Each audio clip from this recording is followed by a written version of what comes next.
Okay.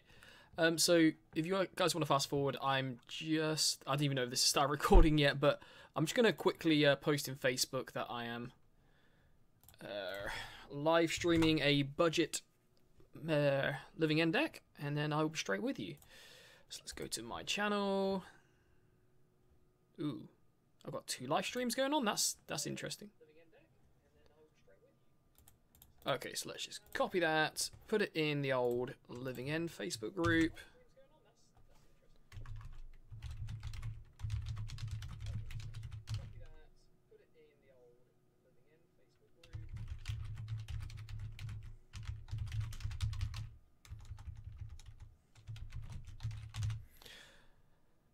Okay, let's just copy that. Sorry, guys. Right, so we'll post that one.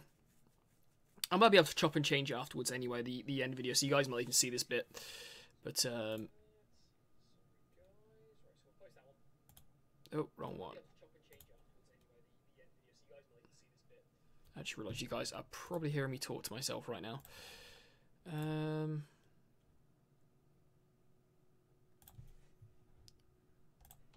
There we go.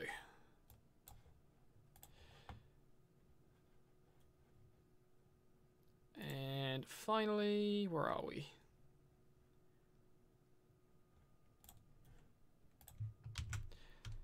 Done. Right. Hello, everybody. Right. So now I'm going to try and start the video proper. So I had, let's see if I can get the actual, video up here. But I had someone the other day challenge me to build a living end deck on a budget of £100. Now, they did stipulate that I did not have to include living end in the actual budget of the deck. So, I can't find the message. I'm sure I'll... let's see if I can find the video. It is in the... I think it was in the mono black living end deck I did. Let's see if I can find that. If I can find mono black living end, then we should be okay.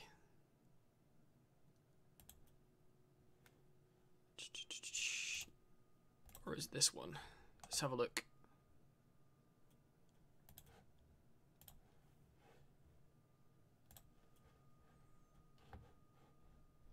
Let's get it on screen here.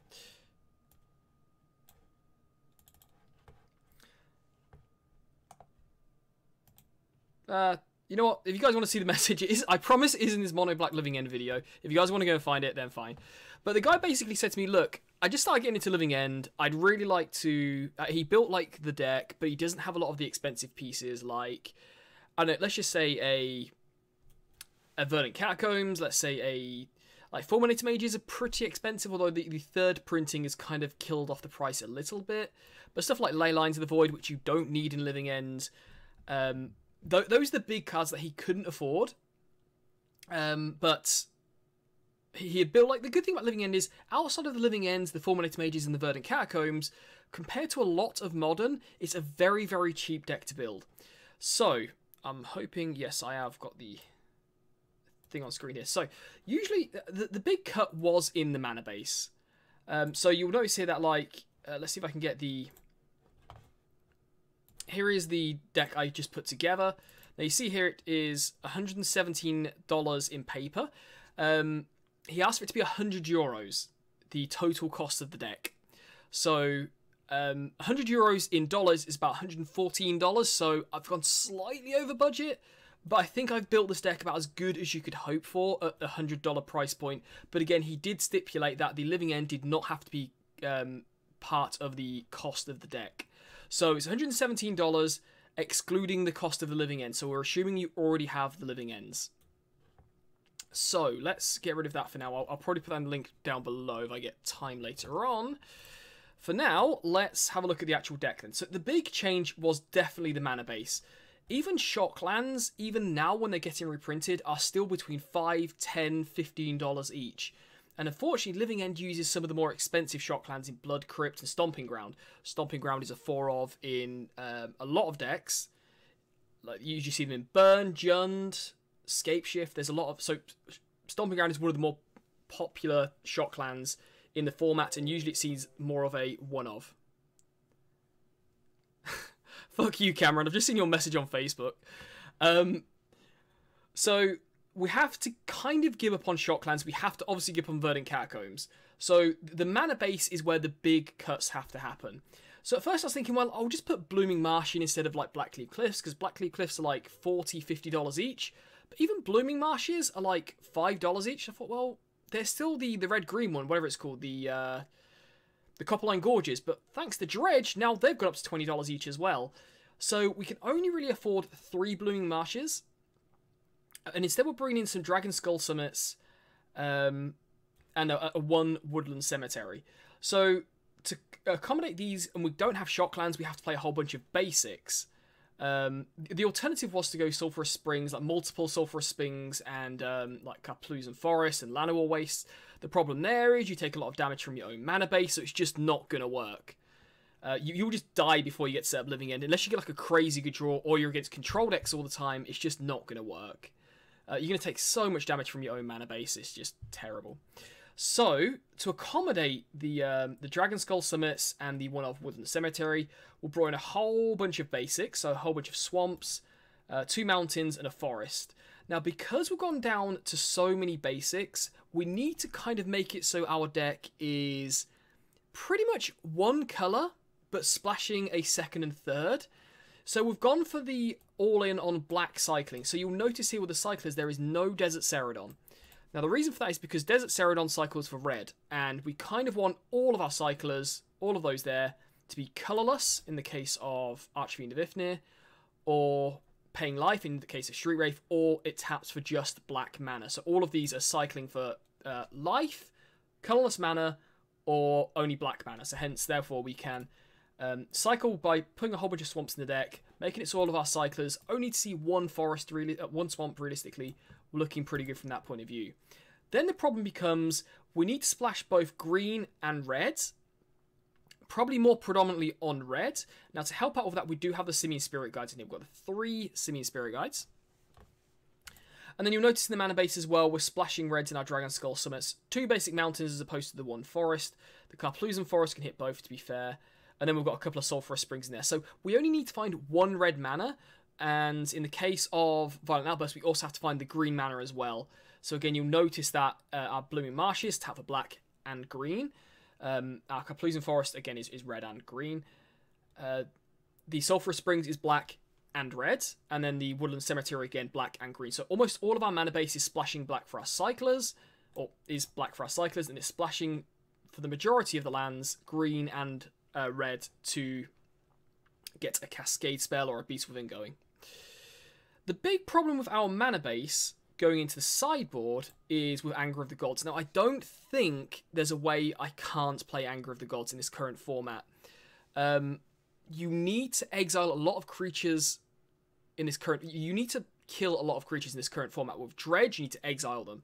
Even with Spirits and Humans, realistically, you kind of have to exile them as well, because if you Living End, all of those creatures are going to come back. So the only other alternative was a black sorcery spell, which I can't remember the name of at the minute, where it puts a gives each creature a -2/-2 until end of turn, and if it dies, it's exiled instead. I don't think that's good enough. Like, giving all creatures -2, like, against elves, great, but they're good against elves anyway. But against stuff like Dredge, like, it's not going to hit their prized amalgams. Okay, it hits a lot of their other stuff, but it's not going to hit the prized amalgams, which are the biggest creatures. So, moving on to the rest of the deck then, we've got the usual Fairy Macabres, we've got the... we've managed to sneak in 3 Fulminated Mages. I had to cut 1 because of budget reasons. If you have a 4th one, fantastic. But, as you can see here, like, by adjusting the mana base, we've had to make it so it's kind of mono-black, splashing red and green for the actual Cascade spells. Right. Then moving on to the sideboard, yeah, like I said, we could have hopefully got another 4-minute mage in there if you have it. We couldn't because of budget reasons. I guess I maybe could have cut a Simian Spirit Guide or 2 to bring in the 4-minute mage, but yeah, maybe not. Right, sideboards, 3 Anger of the Gods. I couldn't really avoid that. I don't think there's any way of avoiding that. No ley lines, way too expensive for for normal Living End decks, much less a budget deck. 3 Ingot Chewers. I usually go K commands and Ingot Chewers, but K commands are quite expensive. Brindlebores. Shriekmaws, gain life, kill a creature. More Fairy Macabre, so we have more Graveyard Hate. We've still got 2 in the main. I'm a big fan of 2 main, 2 sideboard.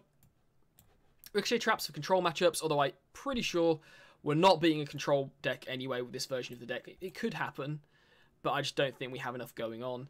Oh, actually, one more thing to mention on the Fulminator Mages. Some people may say, well, why can't you just play like an Avalanche Riders? Problem with Avalanche Riders is it costs 4 mana. It costs 4 mana. Now, that's a big issue when you're playing against Tron, who can Karn you on turn 3, even if you're on the play. Now, sure, we have Simian Spirit Guides, but the difference between Avalanche Riders and Fulminator Mages is huge. It's like the difference between Counterspell and Cancel. Cancel being a 3 mana spell, Counterspell being a 2 mana spell. Counterspell's too good for Modern. And Slaughter Games for the combo decks. The usual stuff. Right, let's go and play some games. And hopefully there's people about to actually play. Not expecting too many viewers on this one. It's just more of a some YouTube content. I've been playing a lot of League of Legends recently, and I've kind of stopped playing League of Legends now. I wanted to get to gold over the Christmas period. I only got to silver 1, and then I was like, oh, fuck this. This is stupid. So we're just waiting for a game. Oh, I don't have the... Oh, I do have it on. Okay. Right. So while we're waiting, I guess you guys can just skip forward to the actual gameplay. In the meantime, let's look on Reddit to see if there are any more spoilers for today. Oh, no, we're in a game. Never mind. We'll have a look later. Oh, man, I forgot about this fucking screen. So I'm back into the normal swing of things of making videos now. Christmas period's out of the way. I have not really got any interest in... Yeah, I've not really got any interest in playing League of Legends now, and over the Christmas period, I didn't want to upload too much. Anyway, let's have a look at this hand. I think we keep this hand. We do need some permanent red mana, but the Simian Spirit Guide will hopefully get us there. This is the beautiful thing about this budget version of the deck, where we have a whole bunch of black mana. So let's keep this. I'm just going to check to make sure my sound's actually working. Okay, so we're going to get Thoughtseize turn 1. So Thoughtseize is fine. If I was them, I would probably take the Simian Spirit Guide or the Monstrous Carabid. You could take Living End, but there's probably no point, unless you have a Surgical Extraction in your main.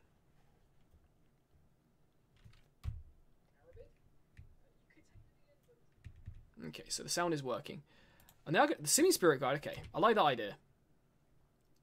If you take the Simian Spirit Guide, we're not casting a Living End. Okay, it's Blooming Marsh, and then we'll just pass back to our opponent.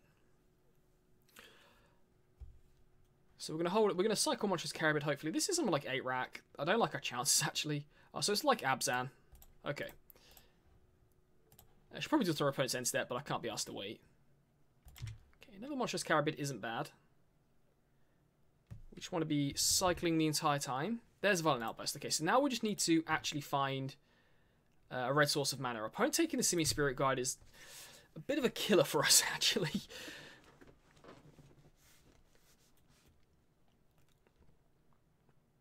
Jesus Christ. Okay, our opponent's running well. Right, now, usually I would cycle the Archfiend here, but I kind of... we have to find a red source of mana. So I'm I don't care too much about the Archfiend, but we have to find some red mana. And if we draw another 1 mana cycler off the top, I want to make sure I can cycle it. Another Archfiend. Oh my god. Red mana, red mana, red mana. In a weird way, I'm kind of glad this is happening. Because now you can see, like, one of these Blooming Mashes probably would have been a shock land that would have tapped for red, or it would have been a fetch land. So there's every chance that, like, we would have won this game by now if we weren't playing a budget mana base. I'm glad this happened so you can literally see why it's happening. Okay, so our opponent's going to just exile our graveyard. Yeah, and our opponent probably would have lost this game by now if we didn't have a budget mana base. So I'm kind of glad this is happening, like I say. Okay, I'm just going to cycle an Archfiend here. Still okay to get an Archfiend back. That's perfectly fine. There's a Dragon Skull Summit. Okay, now we're looking pretty good. And we get to cycle that as well. Brilliant. Okay, so we got away with it by the look of it. And we get the Demonic Dread as well, so we can even just hold back on our Oh. Can hold back on our Violent Outburst for now. Okay. And we're going to hold up a Fairy... Are we going to hold up a Fairy Macabre? I guess we probably should, just in case they play Lingering Souls or something like that. Well, we get the Simian Spirit Guide is back as well. Brilliant. Okay, so yeah, that could have gone horribly wrong. We're lucky we found the Dragon Skull Summit. Maybe I need to put more red sources into the mana base. Find a way. So, Fatal Push on the Simian Spirit Guide, sure. Absolutely fine.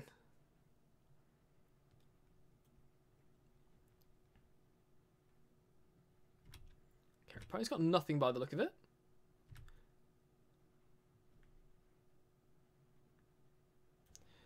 Okay, so what we're going to do here is we're going to cast the Archfiend of Ifnir. Now the reason we're doing this is because I'm pretty confident my opponent is going to animate this Hissing Quagmire and look to trade with the Monstrous Carabid. So what I'm going to do is when my opponent animates this, I'm just going to cycle the Fairy Macabre to kill the Hissing Quagmire. Yeah. So before damage happens, are they going to do it? Wow. Okay, well that kind of blows. Yes, we'd love to use that ability. And we're going to get the basic mountain. We're kind of fine on every other front. So the good news is, like, this is costing our opponent cards out of the hand. And this... Jesus Christ! I mean, there is running well, and then there's that.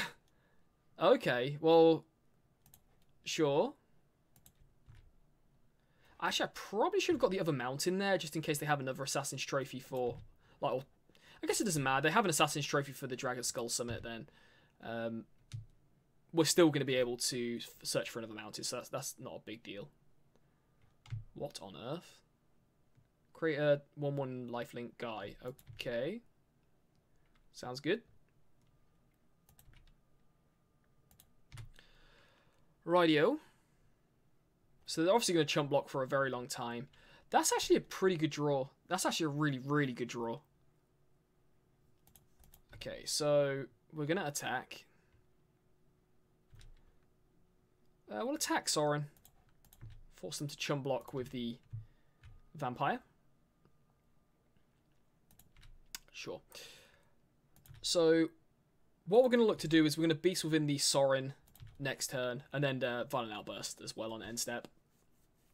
Don't really care too much about the 1/1 vampire token. Actually, maybe... Would it be better... Actually, it depends on what my opponent's going to do here, I guess. Oh, Lingering Souls? Absolutely. I was going to say, maybe I should beast within the Stirring Wildwood, so Path to Exile's off the table, but now that they've actually used that white mana, I'm still going to beast within the Sorin now. I'm not too sure about Sorin in an Abzan build anyway. So that, and that.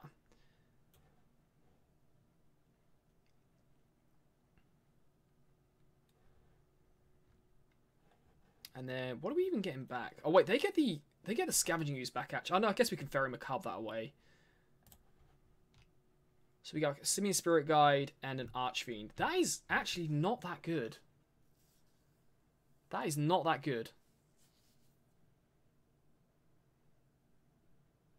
I guess we get the Fairy Macabre as well, which might... Yeah, that kind of tips it over the edge. Sure, we'll do it. We'll go for it.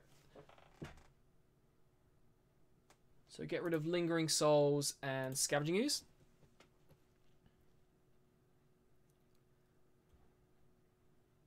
And then we'll just Living End on end step.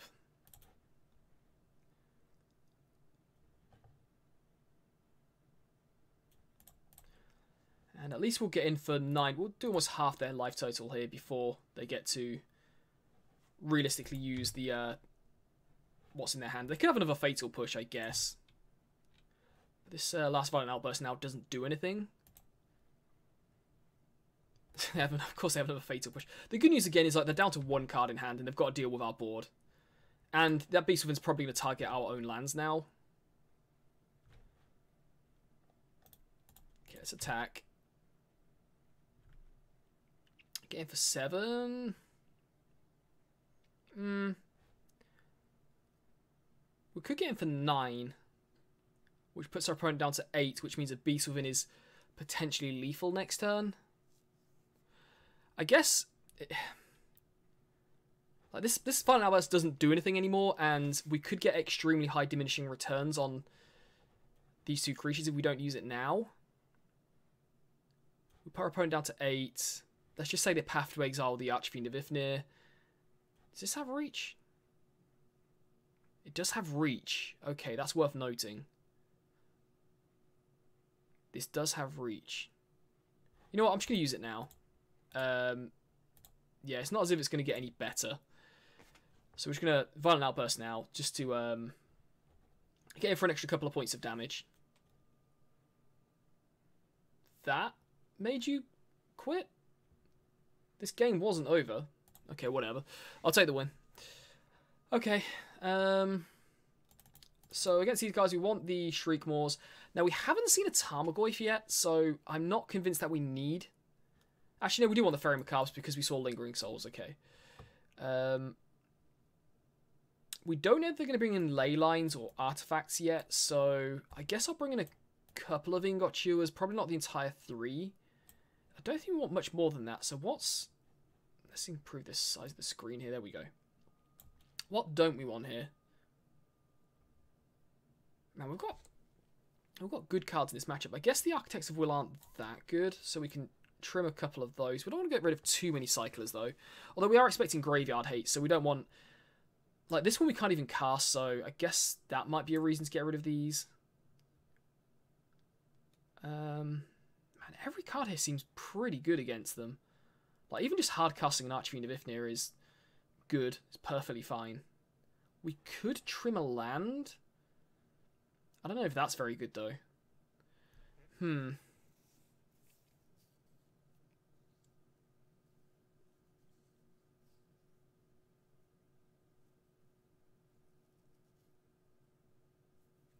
So we're down to 16 Cyclers plus 2 Shriekmaws to kill stuff.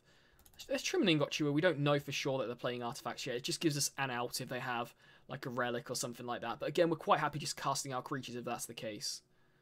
And let's just trim a Fairy Macabre, I guess. I'm not too... You see, I'm not going to take 2 Demonic Dreads out. This hand feels bad. Because we do need to hit a Cascade spell, and they're going to have Thoughtseize and stuff like that. So we need to actually draw into a Cascade spell. Maybe I could have dropped 1. Maybe I could have dropped 1 Cascade spell.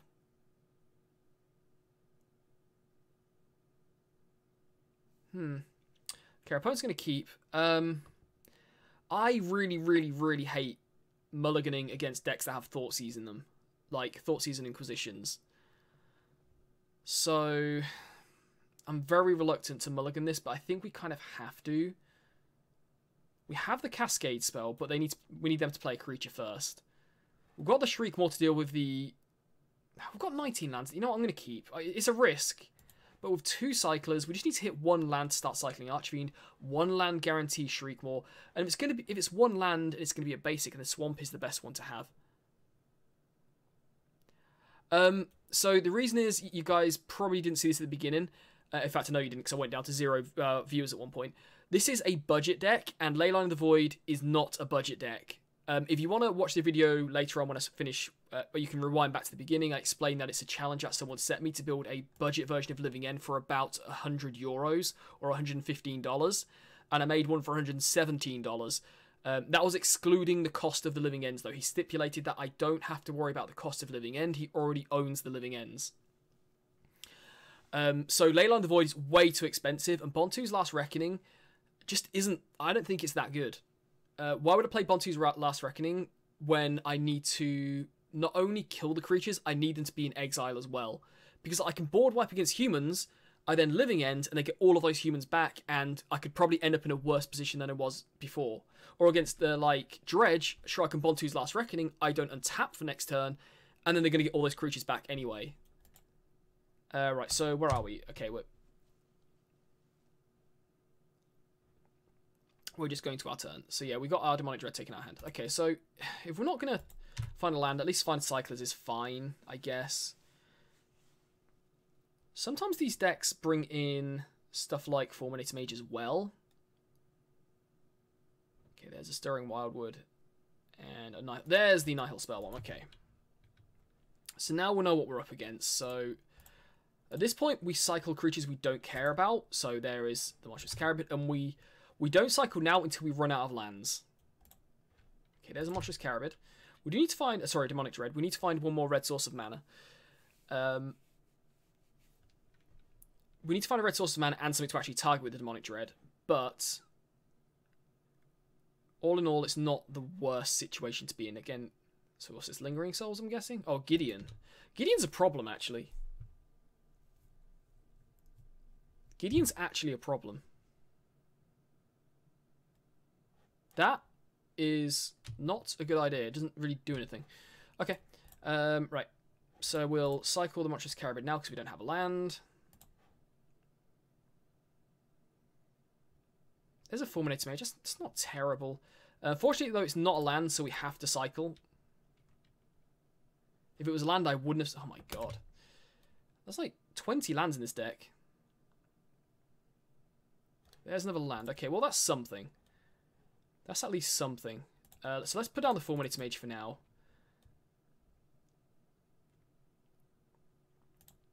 So what's really good about this Fulminator Mage is our opponent needs to use removal on this to get it out of the way, and then we can take out a land with it. Alternatively, if they don't take out the...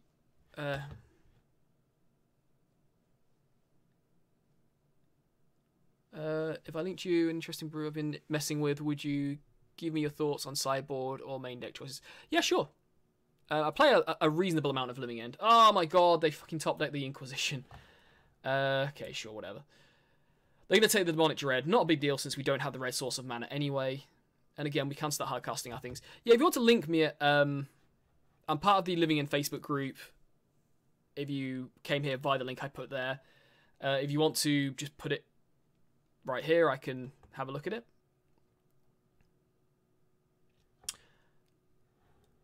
Oh, they took the Beast Within. That is interesting.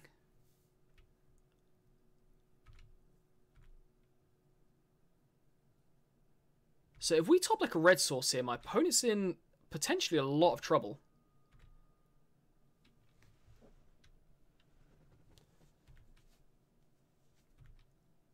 Come on, red source. I want to punish my opponent for that. Ah, you son of a bitch. I guess it's a land though. Let's not complain too much. Okay, let's get in at Gideon. Yeah, attack Gideon. We'll probably be able to kill Gideon with a Fulminator Mage next turn. So the reason I want it to be red source of mana there is because we can Demonic Dread targeting our Fulminator Mage, and then we can literally say to our opponent, look, you've got this Nihil Spellbomb, do you want to exile my graveyard? If you exile my graveyard with Living End still on the stack, I can now cycle this Monstrous Carabid and then sacrifice my Fulminator Mage. So you get a choice. Do you want to lose 2 lands and I get a Monstrous Carabid back? Or do you want to lose no lands and I get 1 land and I get 2 Monstrous Carabids back? So my opponent is damned if they do, damned if they don't, basically. So I guess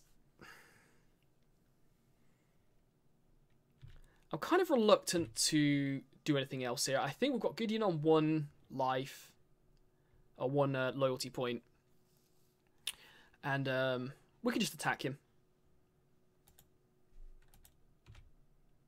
You can get him for 4.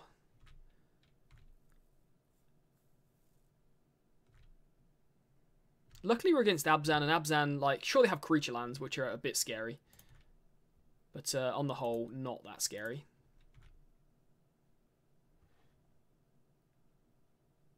That doesn't feel great. Okay, so we're going to cycle the Monstrous Carabid now. See if we can find a land. That's not awful, I guess. Let's try and kill Gideon, I guess, for now. But again, it's the budget mana base which is killing us here, because one of these swamps would have been a shock land. It would have been something. Okay. So now that my opponent's animated that, that's really good for us. So I'm going to take out the green source of mana.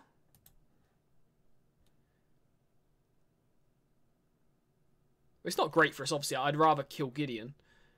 And then I'm going to evoke the Shriek Maw to essentially turn it into a second Fulminator Mage. Now we have to deal with Gideon. That's the problem. That's the problem right now is Gideon. We need... Actually, all we need to find is a red source of mana. All we need is a red source of mana and we're fine. And again, this is going to be the issue with this deck going forward. Is that we're in so much trouble as far as... There's no point cycling the horror now because we're just fueling stuff to put into the graveyard. But yeah, this is the issue. It's just we can't reliably get red sources of mana or red or green sources of mana. Yeah. So our opponent, yeah, got the Overgrown Tomb. Don't blame them for that. They need to have their green source of mana. They've got Tarmogoyfs and those kind of things.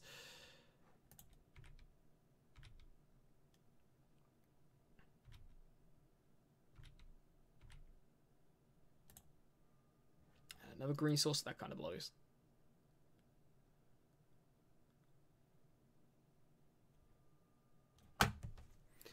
Jesus Christ. Another good top deck for them, okay. Now we might be forced to, Now we might be forced to psych... Really?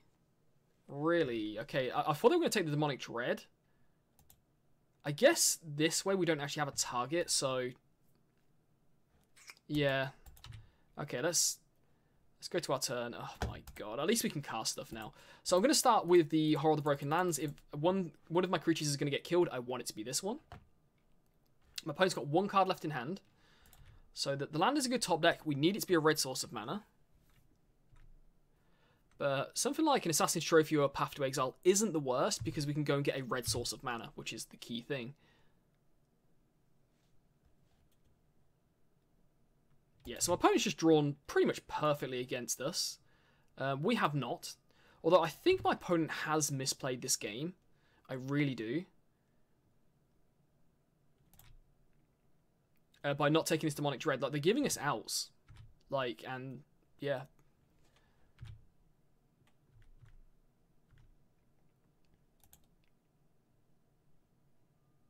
And there's a land, right. So we can cast the Archfiend and our opponent's back to...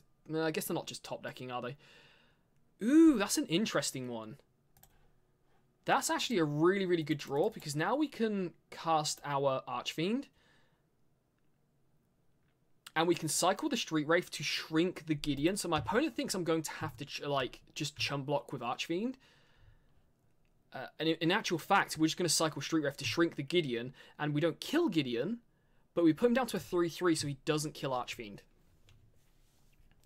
Now, this is obviously assuming my opponent doesn't top deck something really, really good again. It's down to their top deck here, and we're probably in a better position than them at this point.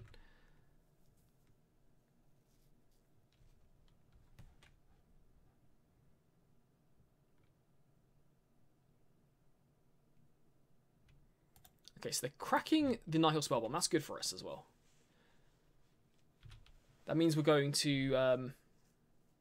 If they draw removal right now, we're in trouble.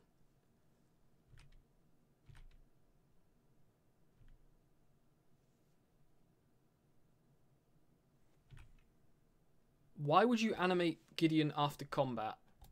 Okay. I'm not too sure about that one. Why wouldn't you, like, tick him up to make sure this doesn't deal damage? Okay. Right, go to combat.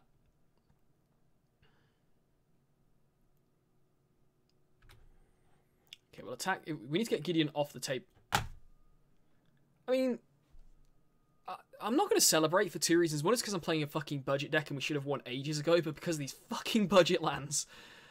But also, my opponent just misplayed forever there. Whatever. Okay, let's... That was not a good play by my opponent. That was pretty bad. Okay, let's see if we can find another game. Right, so did you send me your Living End deck or what? I'll have a look on Facebook to see if you linked it there.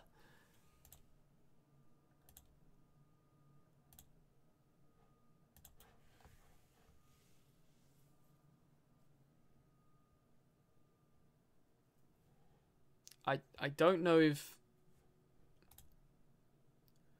A, you're even still watching, and B, it was your... I know somebody posted in Facebook. Felipe Tavares.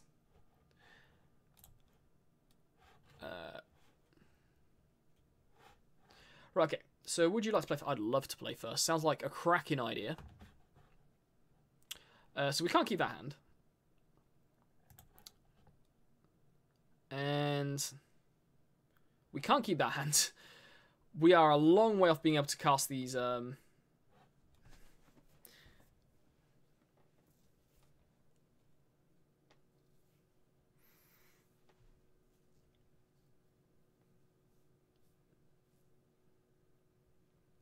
19 lands left in the deck out of 54. So it's a long way off of 50-50. There's no doubt about that. But it's, you know, approaching, what, a 35% chance, probably? Probably more. Like, between 35 and 40% chance of drawing a land. We need to do it twice, or we can draw a 1-mana cycler. The problem is, Dragon Skull Summit... You know what, this is going to be a very, very, very risky... Oh, no, because you have to find green mana. This is a really stupid keep, isn't it? I could probably just do better on 5. I think I should... You know what, let's keep it. I think it's risky. It's very, very risky, and I hate... This is what I hate about Dragon Skull Summit. It's just like, fuck's sake. It's like going to come out tapped. Let's keep it. And we'll put a Beast Within to the bottom. We need green mana as a minimum. Okay, I'm going to cycle Street Wraith now because I want to know if I can find a better land than a Dragon Skull Summit.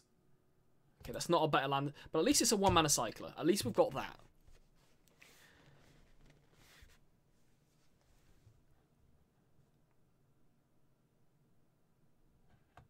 Okay, so that's one good thing. We're kind of Inquisition proof for a while. It looks like we're probably against Grixis Death Shadow, I'm guessing.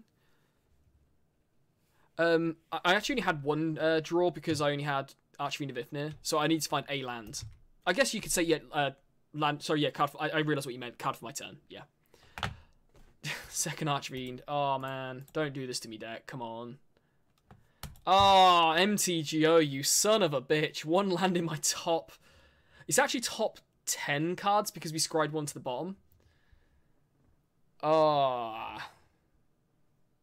Yeah, one land in 10 cards is pretty horrific. Okay, so it's like it's some kind of blue-black fairies list. So our 11th card, we're finally going to draw one of our 19 lands.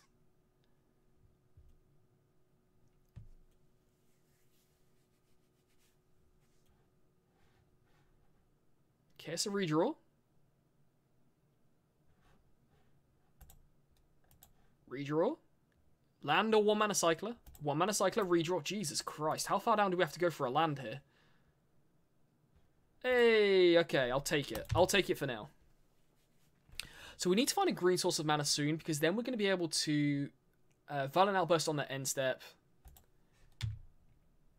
If they counter it, if they counter the living end, untap, cast a second Violent Outburst, and hopefully that will get us there. If they board wipe at that point, we're probably just dead. Our draws have been horrendous, to say the least. It's been so bad.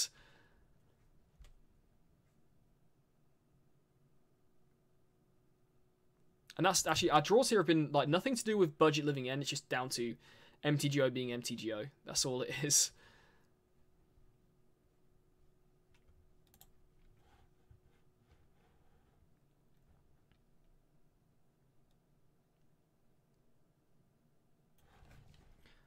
Okay, come on, green source of mana. Oh, man. Okay, well, let's cycle an Archfiend.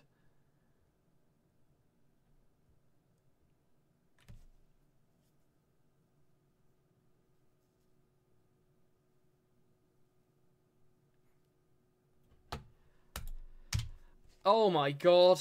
2 lands in 14 cards. This is the problem. Like, this is why I'm absolutely adamant MTGO is not random. I'm absolutely adamant. I might use my Ferry Macabre here to get cards out of their graveyard. Yeah, I don't want to draw a card. So let's just Ferry Macabre that way.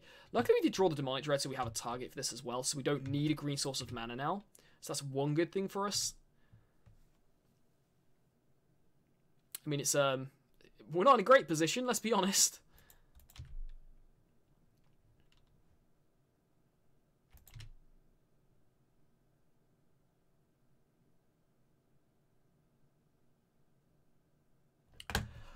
I've drawn more violent outbursts than I have done land. I've, like, drawn twice as many violent outbursts as I have lands. What is going on?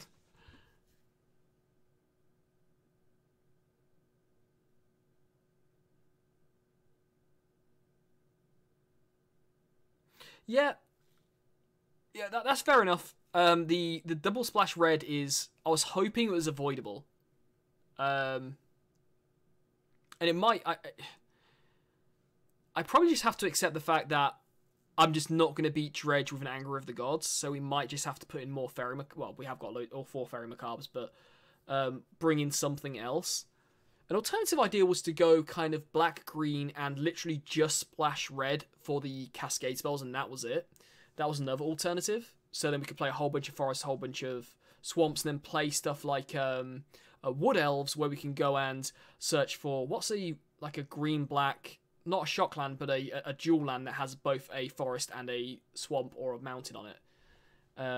Like the ones from, not Dominaria, but one of the recent sets as well. Like anything like that, which would be cheap. Anyway, let's cycle Archfiend. We have to find a land. This game's almost certainly over, by the way. Like, we're just so far behind. Found a land way too late. So late. Yeah, 3 lands by, like, we're now technically 17 cards deep because we scryed a land. We scryed a beast with into the bottom at the beginning of the game. So yeah, 3 lands in 17 games. This is what I hate about. Like, I swear MTGO is not random, and it tends to pile cards together. Case in point, 3 Violent Outbursts in my opening hand, along with 2 Archfiends very, very close together. And then, like, I swear at some point there will be a whole bunch of lands throughout this deck all together. Like, it wouldn't surprise me if I draw, like, 4 or 5 in a row. That's just MTGO. And to be honest, Arena's not much different. Like, from playing Arena, it's very, very similar. We're probably going to get beat down by Snapcaster Mages here. Oh, this is disgusting. Okay. We have to find, I think we do have to find a green source of mana and hope they only have 1 counter spell in hand. And ideally it's a Cryptic Command. Watch this be like a Blooming Marsh now. I can almost feel it. Like Blooming Marsh would come out. Okay, well let's... Okay.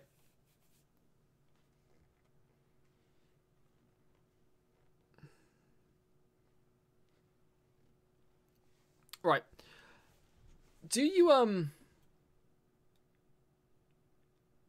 what do you guys think?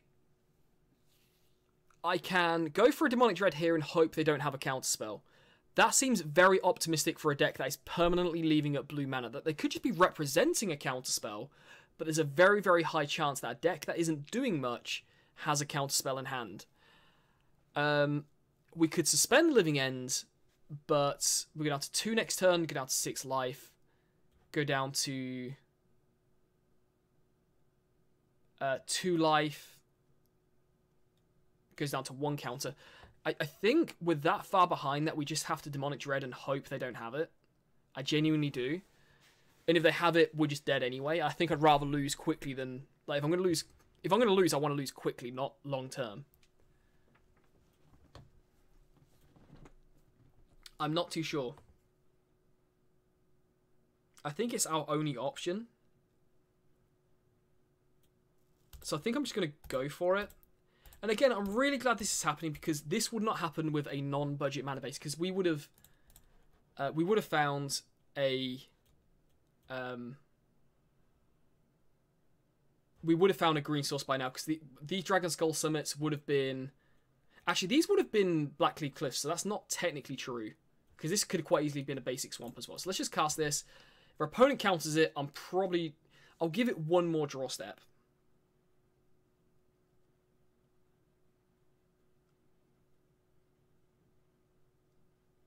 Yeah, there's a counter squall. You know what? I'm gonna let this one go. Our opponent didn't draw that well. They just drew good enough, and we drew horrendously.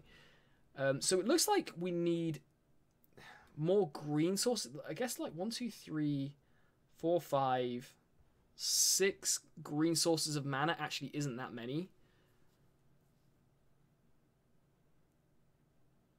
So the deck could use a little bit more green mana. Sorry, not living end deck, though you will recognise some of your living end friends. What?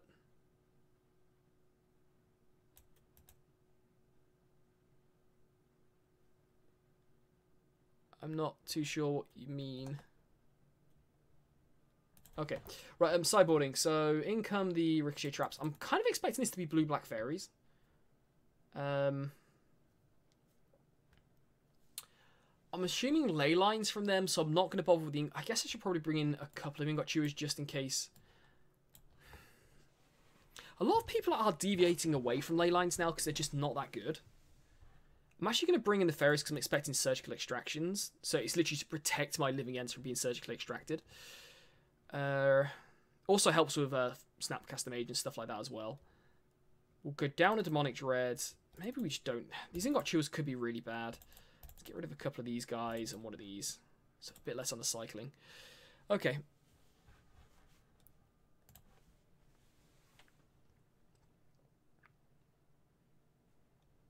Okay. Okay. I need Shriekmaw. What do I need Shriekmaw for? What does Shriekmaw hit? Like, it can hit Snapcaster Mage? Oh, shit, if it's fairies, then you're right. Yeah, but, like... How do I put, like... Snapcaster Mage didn't kill me there. Drawing really badly killed me there. Like, that's not me saying my opponent... I'm not saying my opponent got lucky. We just drew that badly that killed us more than the Snapcaster Mages. I mean... That's like saying, like, oh, we got beat down by Tarmogoyfs when we drew one land. It's just like, well, actually not drawing the second land killed us. Yeah. Right, anyway, am I crazy for keeping this hand? I think, and by the way, can I just point out again how MTGO groups cards together? Our first 5 draws were all lands. And yet, in the last game, we couldn't get a land early in the game, no matter what we did. I have something in mind. I'm going to be back in a second.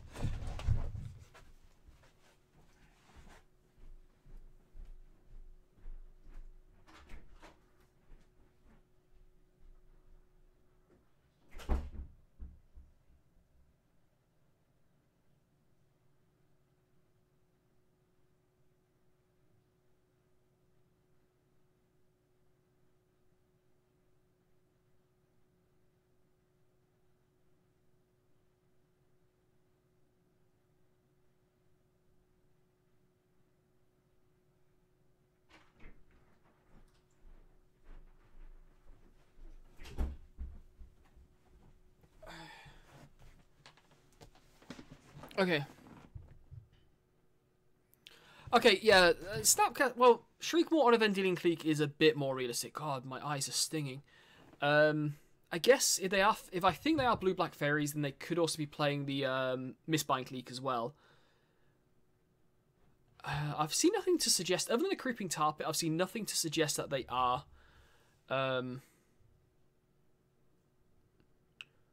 I've seen nothing to suggest that they are actually on a fairies plan. Like, Creeping Tar Pit typically sees playing fairies, but that doesn't necessarily mean they are playing fairies. Okay, I guess we have to mulligan this hand. And this hand is so much better. That's really good for us. Hopefully our opponents have, like, a ley line on turn 1. Although saying that... This hand is just so... Like, all we need is a red source of mana and a Cascade spell, but even a Cascade spell isn't necessary in this one.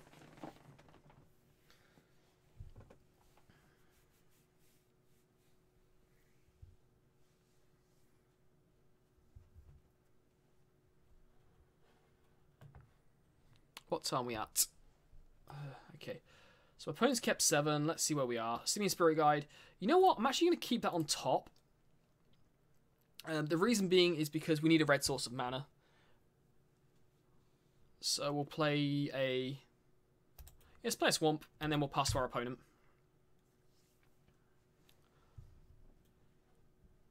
Okay. Please lead with an Inquisition. Thoughtseize. Oh, man. Okay. On the plus side, if they're going to Thoughtseize us, at least they're going to take only a Cycler here. That's really good for us.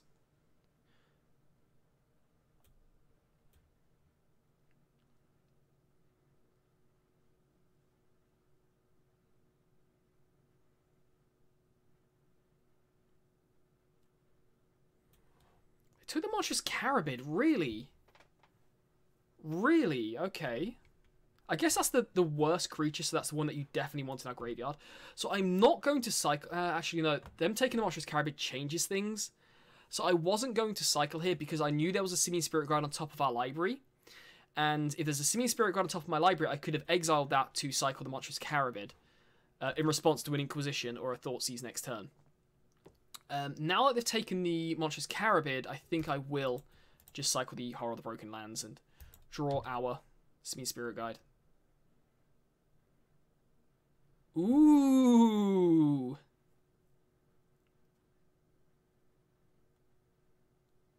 Hello.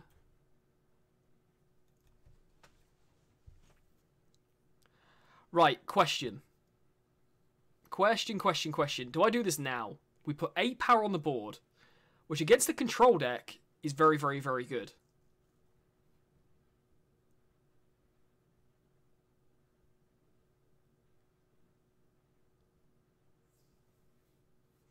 I think I'm just going to do it now. And if they have the answers, they have the answers. But we need to put a clock down because they could have stuff like Damnation. And this way, any like extra Thoughtseize or anything like that in their hand is useless. And yeah, they now have to react to the board. They can't just hold up Counterspell Magic all game. The other option was to hope they cast a Thoughtseize and Inquisition next turn. There's a Bitter Blossom, so they are on a Fairies plan. So that's useful going into the next turn. Sulphurous Springs, okay. So they're going to be able to prevent a lot of damage for a long time. Now I kind of wish I would have put Archfiend into the graveyard. But we're only 1 land away from being able to cast Archfiend. My opponent can only prevent 4 damage a turn. And essentially they're not preventing it. Well, they are preventing the 4 damage, but they're still taking 1 damage a turn.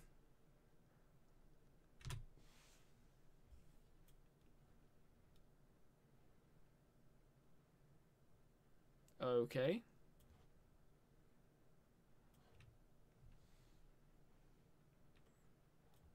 Okay, play the land, and we'll attack our opponent. Yeah, the pressure... It's on them now to do something. We don't have to do anything. They have to make something happen. And they are still dead, to my knowledge, next turn. I'm going to cycle this Monstrous Carabid now. The reason being is because I want to see if I can hit anything I can cast now. Like a... Holy shit, come on, man. I don't want to draw a Living End. Okay. So our opponent's dead to their own Bitter Blossom in 4 turns. They could champion something. Oh, that's immutable. That's good for them. That's a good draw.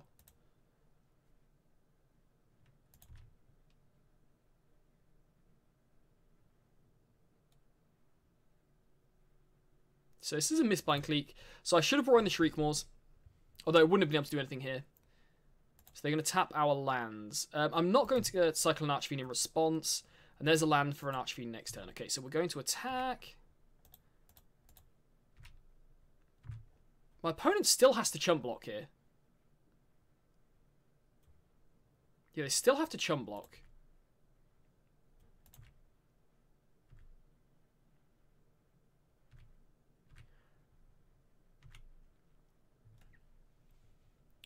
So the pressure is still on. They have, what? Not much time, actually, to get this board under control.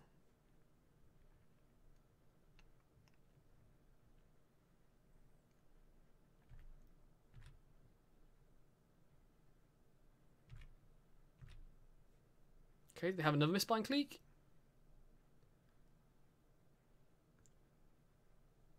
If they have another one, that's pretty fortunate. They don't. Okay, so let's play our Dragon Skull Summit out. Again, get in for some points of damage.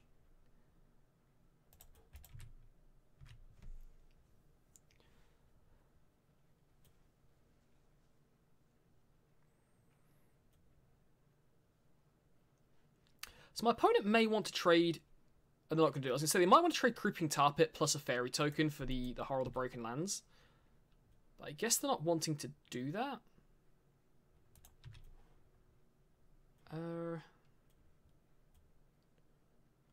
We could also just suspend the Living End here, knowing that I am going to suspend the living end, actually, because my opponent has to deal with that at some point. And yeah, we'll just suspend that now, and then we'll also cast the Archfiend. So if they counter the living end later, then the Archfiend will still be on the field. They're going to crack a polluted Delta? Jesus. They need to get rid of this Bitter Blossom. They really do.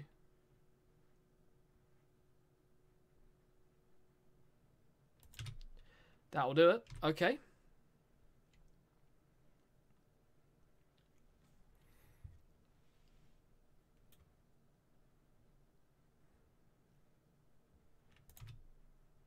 Okay, so they're going to opt.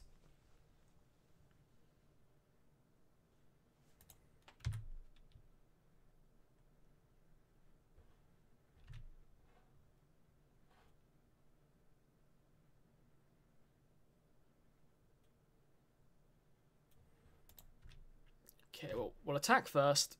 Our opponent has to use a removal spell on this or chum block with a land. Guess they could also... if they animate 2 lands, no, they can't animate 2 lands, can they? 1, 2, 3. Yeah, they need 1 more mana to animate both lands. And that would trade with the Horror of the Broken Lands. My opponent's doing this old trick, or are they going to Cryptic Command here? Okay, that's good for us. Now we can resolve an Archfiend of Ifnir. So what's significant about this is that now my opponent's in a position...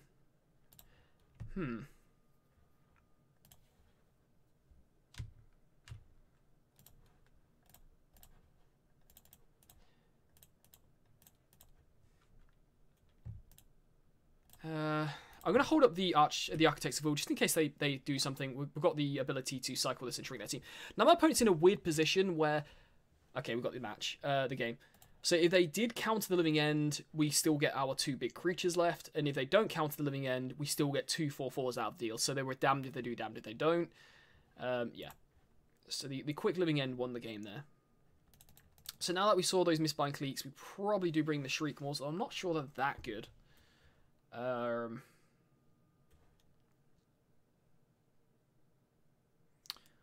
not sure. I'm not convinced they're going to be amazing. Because we want to be proactive in this matchup. We can't just sit back and do nothing. Also, Ricochet Trap isn't as good in this matchup. They do have counter spells, but they do have the Spell Start Sprite, which Ricochet Trap doesn't hit.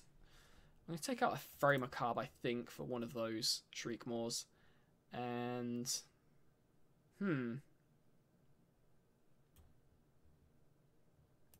Guess if we have to take a Cycler out, it should be Architects of Will, since we can't actually cast that. Right. Let's see how this one goes.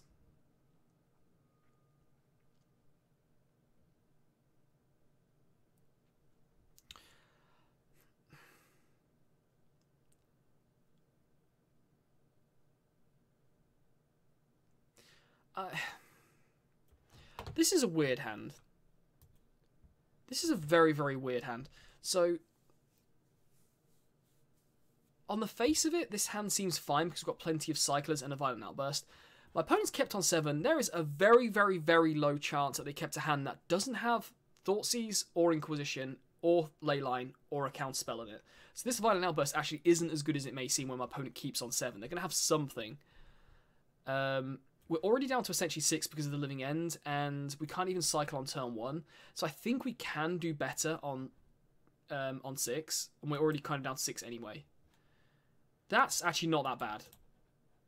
We do need a green source of mana. And I think I'm going to put the Fairy Macabre on bottom.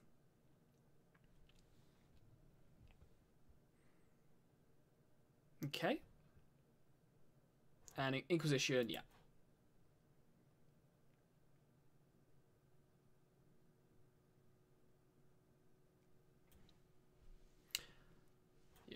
As expected, take the Violent Outburst. Architects of Will isn't a bad draw. Okay, put the Sulphurous Springs down now. I would have liked to have played the Mountain as well, but we obviously can't cycle with the Mountain, so yeah. We're going to put down the Sulphurous Springs. Our life total doesn't matter too much. We can just play the Mountain next turn. I wanted to make sure we could actually cycle this turn. I'm going to cycle the Architects of War since we drew it. Why are you not working? There we go.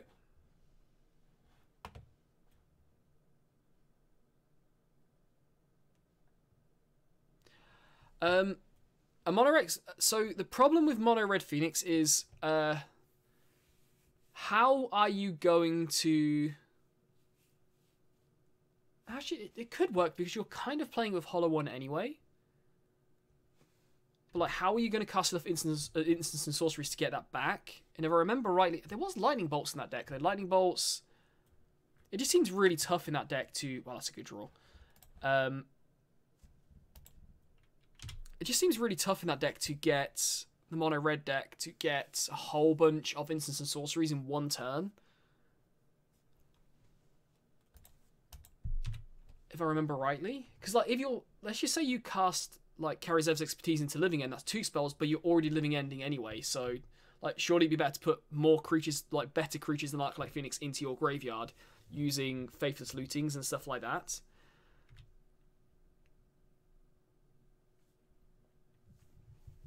I don't know. I'll have to go back and look at the deck, actually. It may work. Ugh. Nighthilt Spellbomb. It's actually not that bad.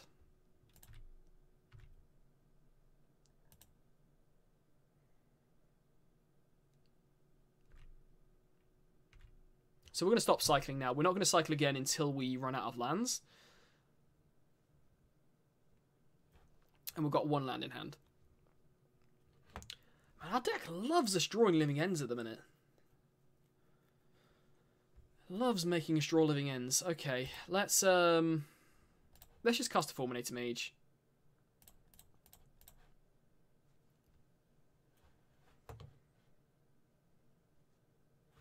That resolved? Wow. I'm actually kind of surprised by that. Right, so instead of young Pyromancer play Phoenix, and worst case scenario, you get them back with a Living End also. I'll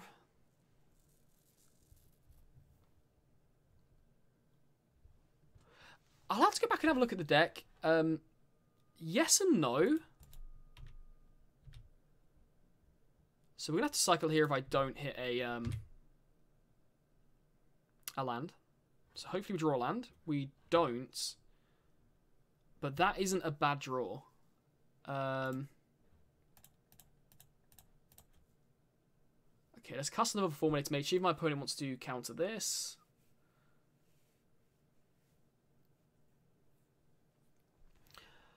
Because like I was saying, like, the reason it was playing... Yeah, like I said, I'll have to look at the deck to see if it runs enough instants and sorceries to make it worthwhile. Because otherwise, like, why wouldn't I just... that kind of blows. Alright. Yeah. Why wouldn't I just run something better than... Make sure they block. I could just run something better, is the thing. This has been a mistake by me, I think. I shouldn't have cast the Fulminator Mage. Like, what was I thinking casting? I'm talking too much. Casting the Fulminator Mage main phase, because I could have, like, after combat, Demonic Dreaded the Snapcaster Mage. I really don't want to trade with the Snapcaster Mage. I want to keep it on the field and just take out, like, the Creeping Tar Pit. Yeah, that was really dumb play by me. I don't know what I was thinking. Yeah, like, you could just put, like, with stuff like Faithless Looting, you should put better stuff into your graveyard than the Arclight Phoenixes. Not that Arclight Phoenixes are bad. It depends how many instants and sorceries in the deck. I can't remember. You could adjust it so that you did have enough instants and sorceries. Yes, they're going to opt. And I'm guessing they're going to look for a land. They probably have one.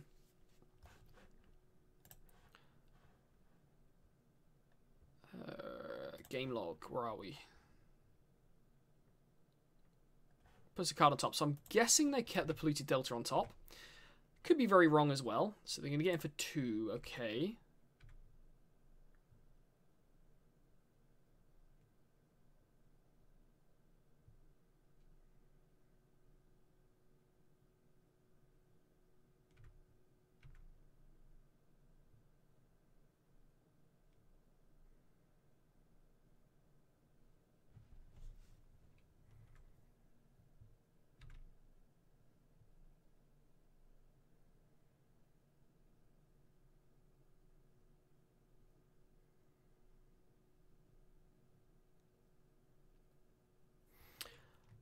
Man.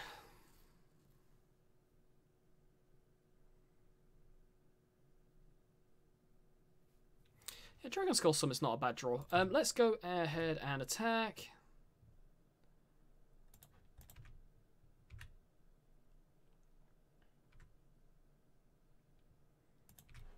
Okay, luckily our life total's reasonably high, so I'm just going to suspend the Living End for now. Yeah, we're looking at about 3 or 4 turns ahead. Hopefully my opponent doesn't have any hand disruption by then. And if they do counter the Living End, we're still going to have backup Demonic Dread as well.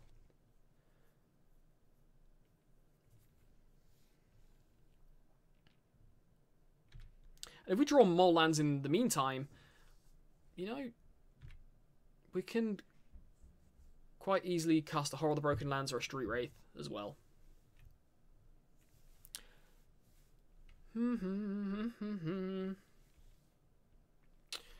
Meavolt's actually quite annoying because that means that now Spell Stutter Sprite can cut. Ah, what a top deck that is. I mean, they might have drawn it last turn because they might have just held up Snapcaster Mage last turn, but that feels like really bad for us. On the plus side, we can just start hard casting our creatures after the Living End. No, second Nihil Spellbomb. Good God. I don't know if this is good or bad for us, actually. With the Living End on suspend. This has turned out perfectly for our opponent.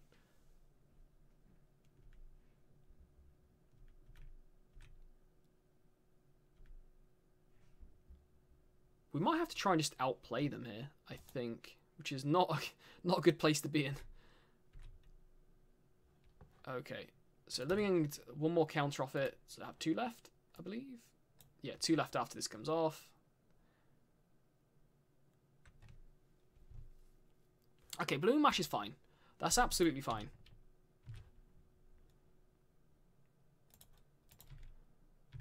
So we're just looking to trade damage here.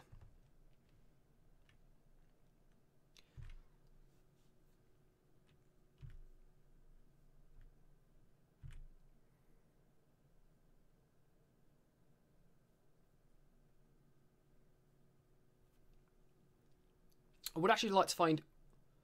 Wow, really? I am actually really surprised by that.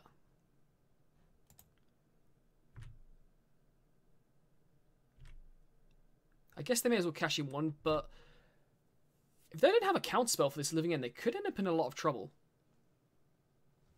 What's in their graveyard? They don't have a lot in their graveyard, so we can, in response to the Living End being on the stack, we can just cycle our Horror of the Broken Lands. This damage is coming through. I'm not blocking. I'm not sacrificing my Fulminator Mage. I'm using the Fulminator Mage to try and play around the Nihil Spellbomb.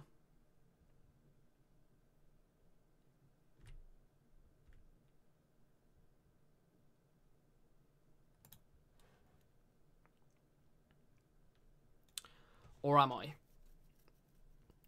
So we get for 2 points of damage next turn. We sacrifice the Fulminator Mage to take out the Mutavault.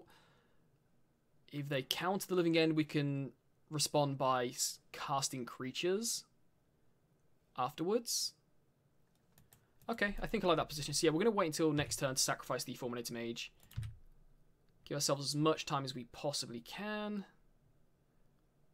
Please don't draw another Living End. That would be ideal. Almost anything else. Well, that's a redraw. That's fine.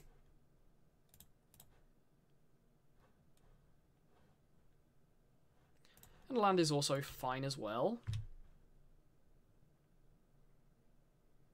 So now the reason the land is so significant is because that means we can both cycle Horror of the Broken Lands next turn and cast Street Wraith. That's why I wanted the extra land.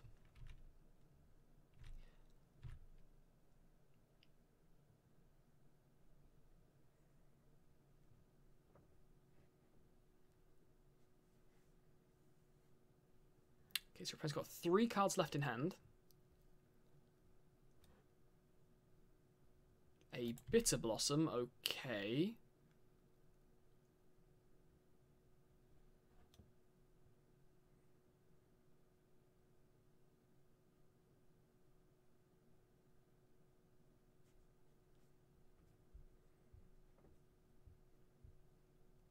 So on that end step, I'm going to Fulminator Mage to take away one of these Dark Slick Shores. So then that way, Cryptic Command isn't an option in their hand. Cryptic Command doesn't do anything for them. Because they won't have the 4th mana. So we're going to sacrifice this Fulminator Mage on end step.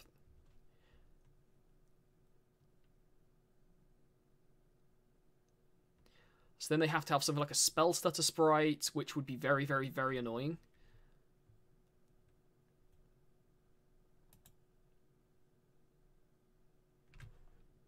Okay, take this out now.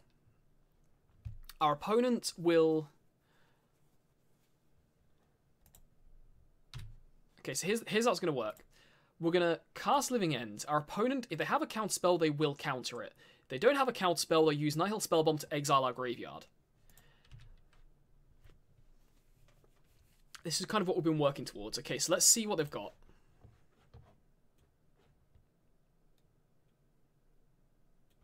Okay, so they have the Spell Stutter Sprite. Okay, that sucks.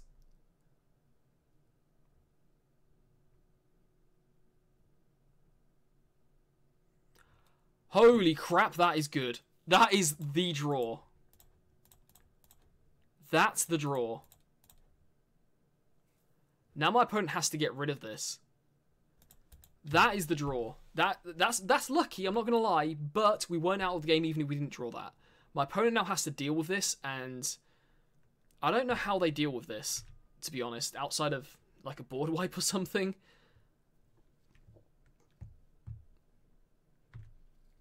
Okay, so they're going to crack the Nihil Spellbomb. I'm not sad about that because now the Living End is out of my graveyard. That's the key thing. The Living End is gone from my graveyard, so they can't surgically extract that.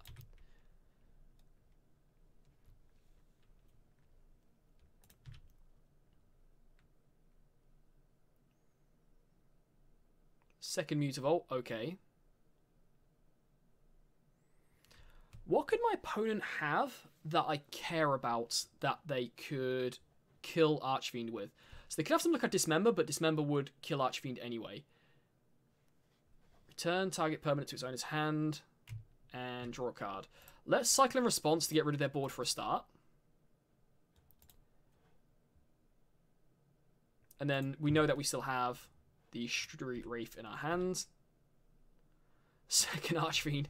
Shit!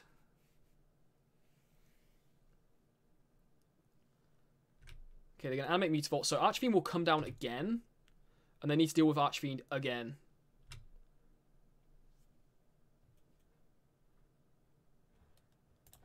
Okay, so let's...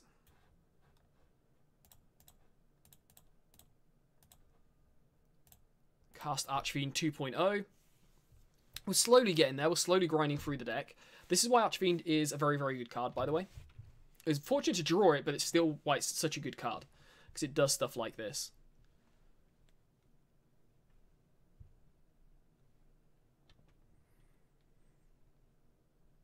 So they're down to 2 cards in hand. But the thing is, like, at some point they have to deal with this Archfiend again. I know they dealt with it once, but they have to deal with it again. Fulminator Mage is a good draw. Okay, let's get in for some damage. Actually, should I just cycle the Street Wraith first?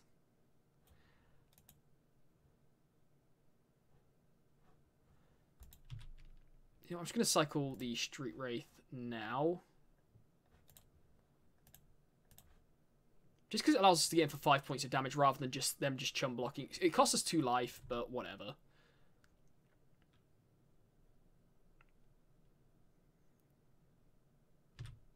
Holy crap, that draw. That's also a good draw at the right time. Okay, now we're going to put down a Fulminator Mage.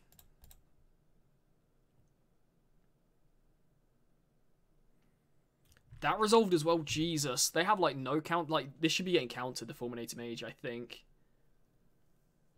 And then Dillion Cleek.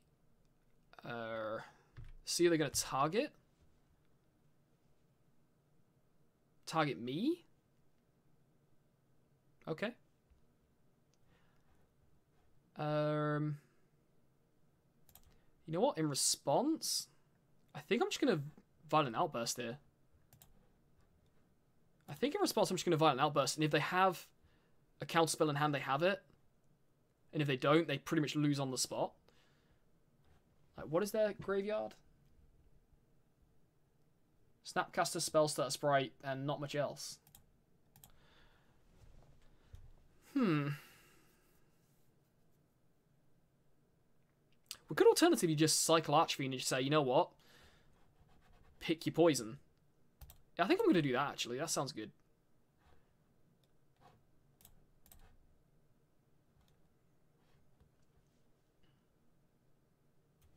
Yeah, get rid of the Vendilion Clique. I just say to my opponent, look, you've got one card left in hand. Go ahead. Which one do you want to choose? Okay.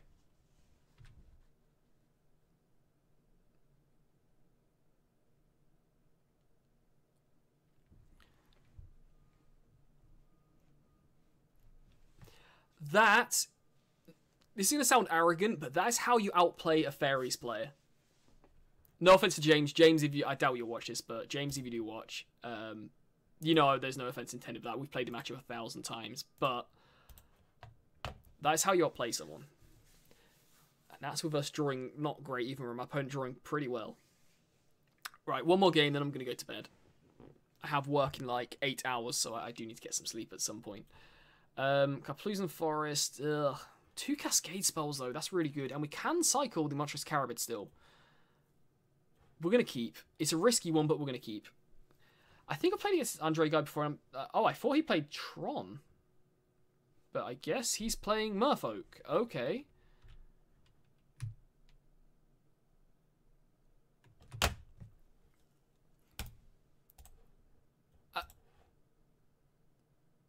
You can have it. You know what? He can have it. He can have it. Whatever. What is the deck 75? I'll show you. You know what? He can have it. I don't care enough. It's just like, turn 1, basically exile your entire graveyard when I'm ready. This is the entire 75 here. I'll put a deck list down below as well. The only real changes, to be honest, are cutting 1 4-minute mage because of budget reasons. We had to get it down to $100, or no, $115, 100 euros. And the big change is in the mana base. That's the only real change. Everything else... Oh, sorry, the one other change is Architects of Will over Desert Ceradon. The reason for Architects of Will over Desert Ceradon isn't because Desert Ceradon is expensive. It's because of our mana base again. We had to go bring in a whole bunch of basics so we could play Dragon Skull Summit and Woodland Cemetery again for budget reasons. And if I'm going to bring in a whole bunch of basics, I want them to be of one particular colour, and then I splash the other 2 colours. So therefore, I've gone for all of my cyclers cycle for black, and then the colours that we splash for are the spells we like, so Beast Within or the Cascade spells we need to find red, and in the case of Violent Outburst, we also have to find green. Other than that, to be honest, this is not a million miles off of my normal Living End build. If you ignore the land base and the Architects of Will, it's not a million miles off. Even the sideboard is pretty much there. Yeah, and obviously I play 1 more 4-minute mage as well. That's pretty much it, to be honest. It's just the land base. Right. Let's try and play again. That was ridiculous. My opponent had like the perfect turn 1 play. Merfolk is actually starting to be a bit of a problem for Living End, whereas Merfolk before wasn't that bad. What the hell is this? Mythic Jabberwocky. I like it. This hand is pretty good. We actually just need a target for the Demonic Dread. But, yeah, we've got everything we need in hand. I think... Hold a minute. Do I still have my... Let's have a look. Normal Living End. Here are most of the cards. I sold all of my MTGO cards. I just rent them now. Living End's quite cheap to rent anyway. That is, I think, my normal deck. Yeah, Oh, no, this is a test deck I put together. I was trying out 2 Fulminated Mages main, 2 sideboard. And then that was 2 Angus sideboard. I don't know... I don't know that that's my, my normal build of Living End. So, for example, I've kind of gone back onto the 2 Colligan's commands at the minute, with all the creatures everywhere, and I probably would have 1 Anger of the Gods main board over a Shriekmaw. So yeah, that would pretty much be the only changes. Like, probably take out the 2 Shriekmaws, actually bring in an Anger of the Gods and an extra Colligan's command. Yeah, this Colligan's command becomes a Shriekmaw, and that's about it, actually. Yeah. That's actually, yeah, not a million miles off. The one off Slaughter Games to deal with Amulet Titan Storm. All kinds of other decks. Oh shit, I'm actually playing a game, aren't I? My bad. Right, so we'll keep. We'll keep. And we'll see what we do. Oh, is this Infect? Oh, it's Banned Spirits. Okay. Let's get wrecked by Banned Spirits instead. Man, this deck is, like, this budget deck is not equipped to deal with Banned Spirits.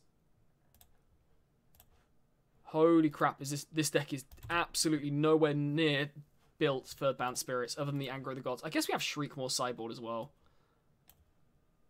So we've got some stuff. Oh, that's not even the right deck. Where are we? Budget Living Ends.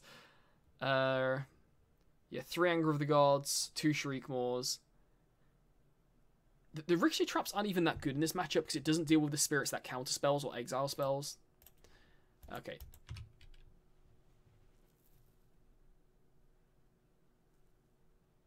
That's all good.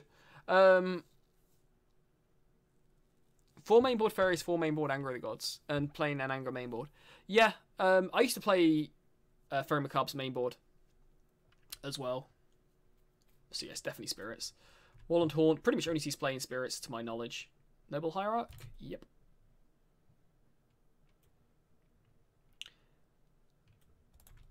And a second Aether Vial. Okay, well, the good news is that doesn't leave them a lot of cards in their hand. And we do have a target for the Demonic Dread now.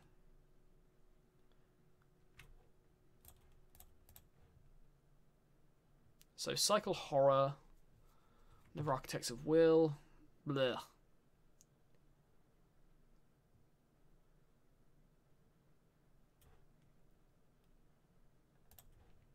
Okay, let's just play this stuff out. We're going to double cycle here. And, yeah, see if we can't pick off the Aether Vial that's left on 1. On 1. I guess they might eventually tick them up to 2 and 3, though, so then we can take out the one that's on 3 on end step, untap Demonic Dread. So then that way, they can't just Aether Vial in a Spell Queller. Although, to be honest, they can just cast a Spell Queller anyway because it has Flash, so that's actually a stupid argument. The reason I would have taken out the one with 1 counter on it is because then they can't Aether Vial in a Mausoleum Wanderer out of nowhere.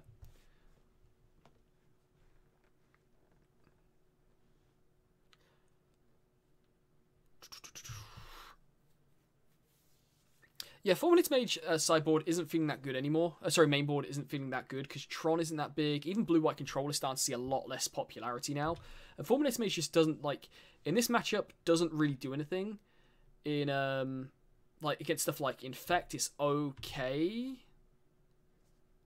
There's a lot of matchups where actually it's just not that good. Like, think about, like, Burn as well. Like, it can be okay against Burn because you can strip away their white sources of mana. But in reality, it's not, like... If you're attacking Burn's lands and they're not getting mana screwed, then you're not winning. Having said that, I always keep Fulminator Mages in against Burn anyway. Okay, second Demonic Dread isn't bad, but we need to find at least another land and probably a Violent Outburst as well to go alongside this.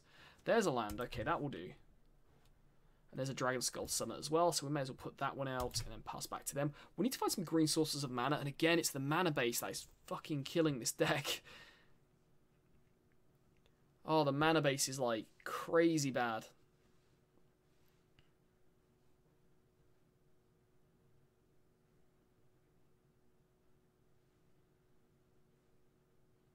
Wait, does this... Is this just for... From your graveyard? Say, if you can exile stuff from my graveyard, Jesus Christ, this card. Okay, so that looks like it's going to be a Mausoleum Wanderer or a Noble Hierarch, I'm guessing.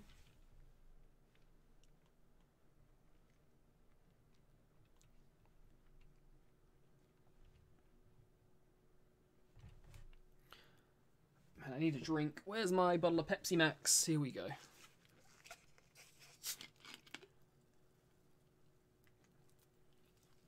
Nothing quenches first like Pepsi Max, I guess. Okay, that Mausoleum Wanderer is a problem. Especially if they're able to make it a little bit bigger. We won't be able to pay for it if they make it a bit bigger. Actually, as long as it's only on 2, then we can pay for it. because next turn we'll be able to play the Sulphurous Springs and we'll have the Simian Spirit Guide as well. If it ends up becoming a 3 mana spell, then we're in trouble.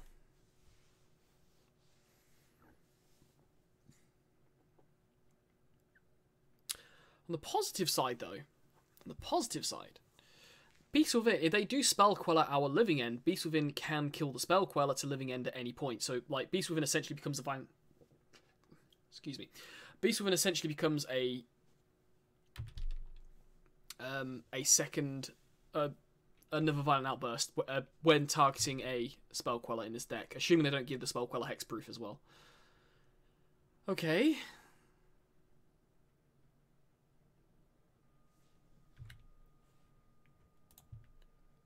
Also, another good top deck would be... wow, really? Drogskull Captain as well? Nice. Getting for 5? That's pretty good. So the last card in hand has to be at least a Spirit. And they just lost the game. What the fuck are they thinking? They shouldn't have played that land. There is no way they should have played that land, because now we know our Living End's going to resolve. So in this next turn, this will get +1/+1 from this. So it'll be a 2, so they can sacrifice it to make us pay 2. However, we have the Simian Spirit Guide, so we're fine. That was not bright for my opponent to play that land out, I don't think. They can't know we have a Simian Spirit Guide in hand, though, to be fair to them. Like, Simian Spirit Guide plus land, and there's another land as well. Okay, let's cycle Architects of Will, and we might be looking okay. There's another Architects of Will. We can't use that, unfortunately. We have to hold up another Demonic Dread. Okay, right, so target this Noble Hierarch.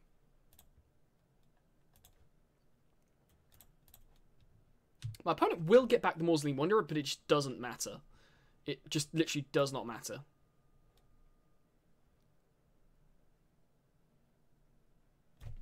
Don't even want to sacrifice your Mausoleum Wanderer to make us pay 2? Okay, well, let's take a look at the top of my opponent's library. Take a look at the top of ours.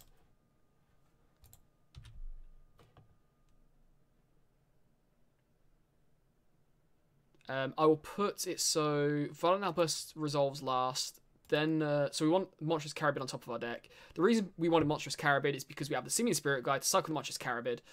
But yeah. Okay, my opponent just misplayed like a ton there. Like, this is a problem with playing these 2-ticket queues, is you get people who obviously are reasonably new to playing their deck, or that actually wasn't that bright from my opponent, I don't think. The draw wasn't that good as well, it's worth saying. Like, the draw was pretty bad. Let's get rid of these. Actually, Ferromacabs might not be awful in this matchup, because they can... No, they're not good. I was going to say, like, they can just kill stuff with their Moorland Haunts, but it doesn't really matter. If we get to the position where they're having to use Moorland Haunt, we're probably okay. The Ingot Chewers are definitely coming in. Chances are their Graveyard Hate will be Relic. There's an outside chance... no, it would be Rest in Peace, actually, but these also do hit Aether Vials. Fulminator Mages can come out. They're probably just not that good in this matchup. And what else do we have? We're going to need to cycle a lot here. We're going to have to cycle a lot. So we have to keep the Simian Spirit Guides in because of the Anger of the Gods. God, the double red on this feels horrible. It feels so bad. Maybe I'm going to... No, Beast Within turns into another Cascade spell. Maybe I'll just, like, get rid of a No, Demonic Dread's got to be bad because we need to find a Living End. Let's cut a couple of these. And...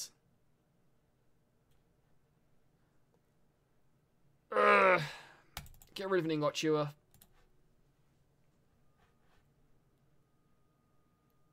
It's always those last few cards that I can never decide on.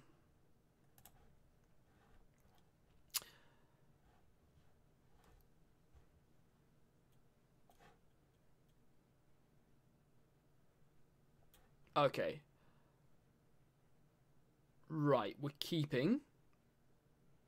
We need to find one more red source of mana. This hand is very, very good if we find a red source of mana. Other than the red source of mana, actually, this hand has got a lot of what we want. Ideally, this Demonic Dread would be a red source of mana, and then this hand would be just insane. That's painful. Okay.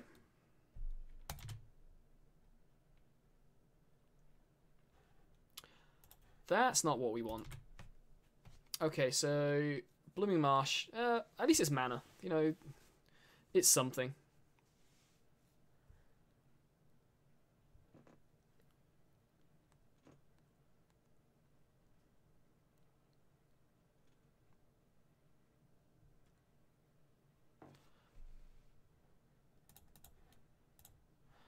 Okay, we're probably never resolving an instance of sorcery at this point.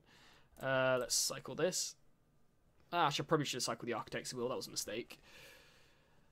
Oh, man. Come on. So Shriekmaw would be a good top deck, actually. They can't counter a Shriekmaw. So it'd be nice to find a Shriekmaw right now. Shriekmaw, target the Mausoleum Wanderer. Then we're looking okay.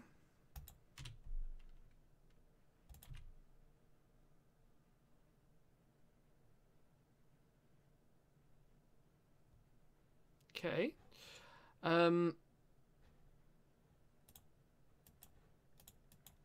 I'm going to cycle an Architects of Will now. And there's a Horror of the Broken Lands. Okay,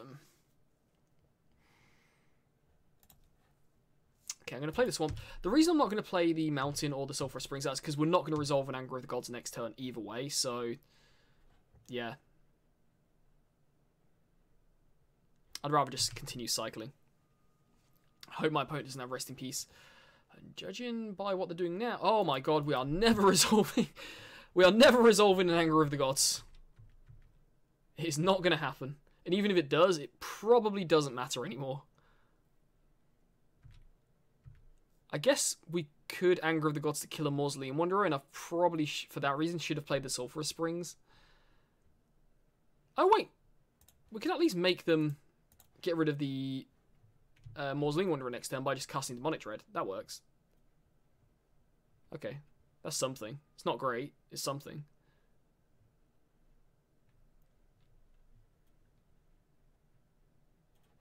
So yeah, we're taking 6 down to 11 here. And then hopefully we're just not dead.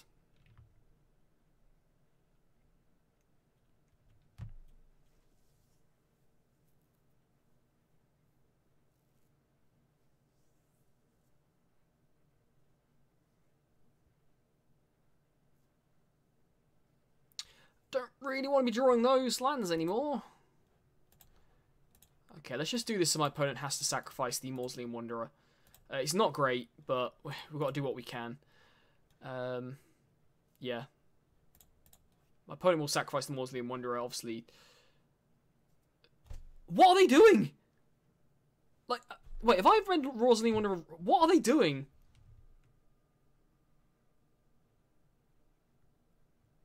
What is...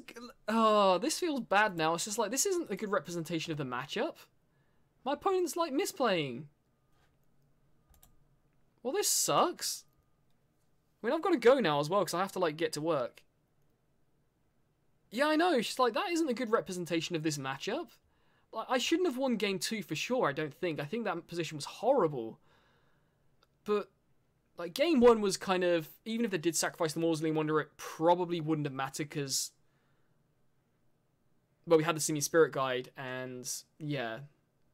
And they just didn't draw that well, so it wouldn't... but the game 2... it doesn't matter the fact that it wouldn't have worked. You still do it. The fact that I had the Simian Spirit Guide isn't the point. It's like, the fact that I had the Simian Spirit Guide is irrelevant. You still make me have the Simian Spirit Guide. You don't just, like, just let me get away with it without having to do anything. I'm guessing that guy just... like, or girl, hasn't played Bant Spirits before or hasn't played a huge amount, is still learning the deck, and like somebody who knew their deck or even knew Living End that well would have sacrificed this Mausoleum Wanderer and we wouldn't have resolved anything. Either that, or they didn't like the idea of Architects of Will looking at the top of their library. And that's why they kept conceding on the spot. Anyway, good games, everybody. I will be off. I have to get to work in about 7.5 hours now. I've got a video I'm editing right here for This is, as you can see right here, this is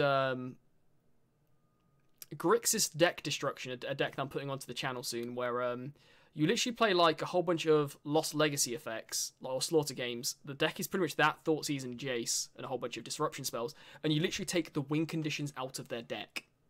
Which, and the deck went, spoiler alert, it went 2 and 3. So, and actually I almost beat humans as well. They had literally 3 different types of creature left in their deck, and they had more lands than they had creatures, and they top decked 2 creatures in a row to, like, not die. So they were pretty fortunate. But, yeah, this deck was actually really fun, and it looks at, like, takes the format at a different angle, where, like, you can see against Tron here, Tron only has, like, 5 win conditions, and if you can Unmoored Ego to name a Tron land, they're going to take a long time to beat you. And it was the same with Scapeshift as well. Like, Scapeshift has, like, 2 win conditions. And, like, Storm as well. Storm has 2 win conditions. Like, technically more if you consider the creatures that you actually cast. But they're not going to kill me. Anyway. G to the G's. Later, guys.